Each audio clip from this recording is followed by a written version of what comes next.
Hello guys, welcome along, welcome back, whatever it is. If you haven't already subscribed, please hit that subscribe. And here we are back now with the DeAgostini Ford Mustang GT500 in 1/6 scale. And what a beauty she is. If you want to find out more about this model and where you can get it, if you click on the link in the description below this video, that will not only get you some details about the model, but it will also let them know that I've brought the traffic their way. So it does me and you a favour, because it means they'll want to work with me again and you'll see me do more wonderful stuff with it. So, or not wonderful stuff with it, you'll see me work on more of their wonderful stuff. So here we are now with pack 43 today, and this is going to be the last of this bundle this month. This is the 5th in the series. So we did, last time we did 39, no we did 40, 41 and 42. We did 39 as a video on its own, and now we're doing 43 as a video on its own. So as usual, we'll have a look in the magazine. So there's a beautiful S197 there, 2010 onward model. This is a 2012. Shelby 1000, I'd never even heard of these. They were there to commemorate the 50th anniversary of Shelby. The shape of the hood, the Cobra emblems on the grille and the quarter panels, and the noticeably wide 20-inch tyres are some of the features that make this so visually distinctive. So yeah, they're really nice, those. Rivaldo, a lovely 1/12 model of the GT500, 2010 model. And there we go, you can see the GT500 Super Snake has a supercharged engine now giving 850 horsepower. And reaches 137 miles an hour in 10.6 seconds and is available in 2 versions, coupe and convertible. Why would you buy a convertible? Anyway, that's just me. So yeah, Shelby GT500 Super Snake is customised externally with a redesigned hood, carbon fibre diffuser and exclusive exhaust pipes. There we go. Beautiful, beautiful car. There's what we're going to be doing in this version. Looks like we've got a big piece of floor going in. Yes, we have. The model's going to get even bigger. Oh dear. Here we are, Ford Mondeo at the British Touring Car Championships. Yes, they were amazing. There's a rad seat. It was also used in the World Touring Car Championships, wasn't it? But yeah, absolutely awesome car. Really, really nice. There's the standard road car with its plastic wheel trims by the look of it, or maybe it's alley wheels. Maybe that's a Gia, so it's got alley wheels, eh? But the one thing I remember about these, you could just, like, literally, if a fly flew off of the wheel and hit the back bumper that fell off, back bumpers used to fall off these all the time. So there's Alain Menu celebrating his 2000 BTCC championship.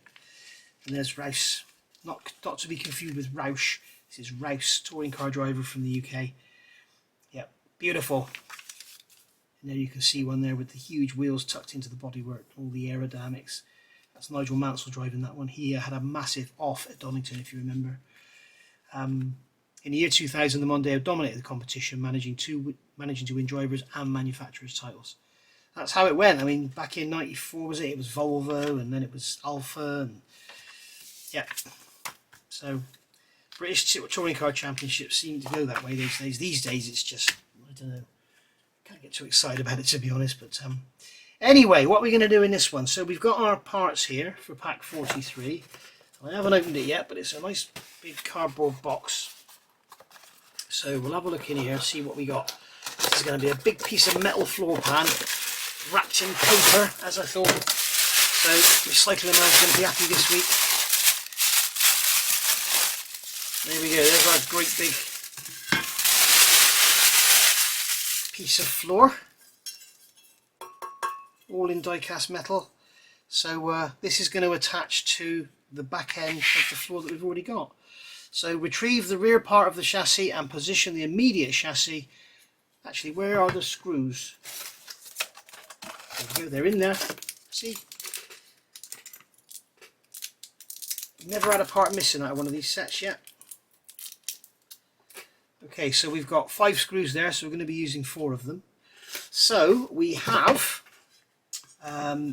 here, so we have the main, let's get it up here, there we are.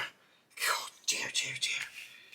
So let's get the magazine over there and we'll get the car down here. So what we've got to do is basically place this floor. We've got pins here. Okay, let me get the light on for you so you can see better. We have a pin there, a pin there. We have a raised area there. I'm just going to get my little modelling knife and just remove this raised metal here. It's just like a burr around the edge of that ejector pin. And I'll do the same on this one. That's going to stop it pulling down properly, and it may cause problems going forward. Okay, so you can see what I've done there. I'll hold it up to the camera. I've just literally scraped away that raised edge. There's a very slight raised edge there as well. I'm not sanding it, because if I sand it, I will end up with a big area of bare metal, all sanded and shiny, which, if it can still be seen on the inside, will look horrible.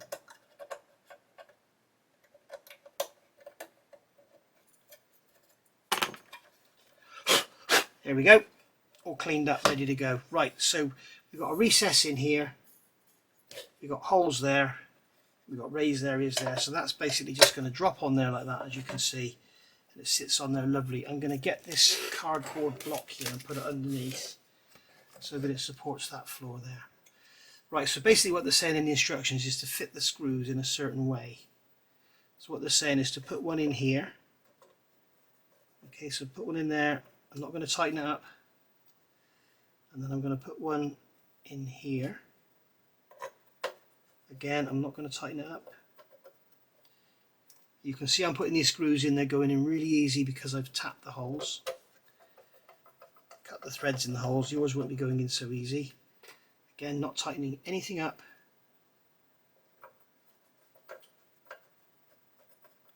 Right, now I'm going to support this here. Okay, and I'm going to tighten 1, 2, 3, 4. And that is it. That floor is securely on there. So now we have an even longer floor pan. Now I would be very careful picking it up like this, okay? You're putting a hell of a lot of strain on those screws. I would always pick it up like this. When it's actually bolted to the body, you can see you've got these massive bits here where things are going to be supported. The floor is going to be supported, but when you pick this up, you're putting all this weight on those 4 screws, and they're going to rip out. And if they do rip out, you're not going to have a lot of chance of getting anything back together again. So I would be seriously tempted when you pick it up like this. Don't pick it up end to end, okay? That's just my advice from my engineer's brain. So there we go. It'd be okay to put it down like that, but again, don't put any weight in the middle, because again, you're putting strain on those 4 screws. It would have been better strength wise to have 4 screws, you know, 2 there, 2 there, 2 there, 2 there. That would have been much stronger, but hey ho, it is what it is. It doesn't need to be strong for the finished model, it only needs to be strong now. So you can see that they're basically talking about, you know, going around and fitting the screws, and then here they're showing you where the seats are going to fit. So you can see here, there's your seats, so they're going to sit in there. So your driver's seat is going to be here. Back of the seat's going to be there, so you can see how big this thing's going to be. You can imagine Barbie and Ken sat in here. You know, I mean, God, blimey. This is the same scale as Barbie and Ken, guys, so bear that in mind. Or your Action Man. Right. That's it. Pack 43 done. I will see you next month now. This is August 2024, so it'll be September 2024, and we'll work on packs 44, 45, 46, 47 and 48. See you then. Thank you for watching. Bye for now.